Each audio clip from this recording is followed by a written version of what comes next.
యెహోవా దయలో ఎవరైతే వర్ధిల్లుతున్నారో వాళ్ళు మనుషుల దయలో కూడా వర్ధిల్లుతారు. వాళ్ళ ప్రార్థన వినపడుతుంది. అక్కడ సమూయేలు చేస్తున్న ప్రార్థన దేవుడు ఏం చేస్తున్నాడు? వింటున్నాడు. ఎందుకు? ఆయన కన్నులు ఎప్పుడు నీతిమంతుల మీద ఉన్నాయి, ఆయన చెవులు ఎప్పుడు వారి ప్రార్థనల వైపే ఉన్నాయి. ఏలీ ప్రార్థన దేవుడు వినడు. హోప్ని ఫీనెహాసులు కూడా మందిరంలో ప్రార్థన చేస్తున్నారు, కానీ వాళ్ళ ప్రార్థన మందిరం కూడా దాటదు. ఎవడంటాడండి వాళ్ళ ప్రార్థన? వాళ్ళు ఎంత అరిసి ప్రార్థన చేసినా హోప్ని ఫీనెహాస్ క్యారెక్టర్ చెడ్డదే. వాళ్ళు మందిర పరిచర్యలో కూడా వాడబడుతున్నారంట వాళ్ళు, కానీ దేవుడు వాళ్ళ ప్రార్థన వినడు. ఎందుకంటే హోప్ని ఫీనెహాస్ క్యారెక్టర్లు కరెక్ట్గా లేవు, వాళ్ళ జీవితాలు కరెక్ట్గా లేవు, వాళ్ళ ఆలోచనలు కరెక్ట్గా లేవు. కాబట్టి దేవుడు వాళ్ళ ప్రార్థన వినడు వినడు వినడు. దేవుడు ఎవరు ప్రార్థన వింటాడు? సమూయేలు ప్రార్థన వింటాడు. అందుకే సమూయేలు నిద్రపోతున్నప్పుడు పిలిచాడు. ఆయన సమూయేలు అని పిలిచాడు. నీ దాసుడు ఆలకించుచున్నాడని చెప్పమంటాడు.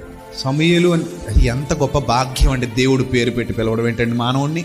మట్టి మనిషిని సర్వసృష్టికర్త అయిన దేవుడు పేరు పెట్టి పిలిచాడంటే ఎంత గొప్ప ధన్యత అండి అది. ఎంత గొప్ప ధన్యత. నా కుమారుడా అని పేరు పెట్టి పిలిస్తే నీ దాసుడు ఆలకిస్తున్నాడు చెప్పు ప్రభువా అని చెప్పగలిగే సామర్థ్యాన్ని సొంతం చేసుకునేంత గొప్ప భక్తి జీవితం వస్తే ఎవడాపగలడు ఇంకా కుటుంబాన్ని వరదెల్లకుండా? ఎవడాపగలడా కుటుంబం దీవించబడకుండా? ఎవడాపగలడా యవనస్తురాన్ని ఆశీర్వదింపబడకుండా? అంత గొప్ప భక్తి జీవితం అది.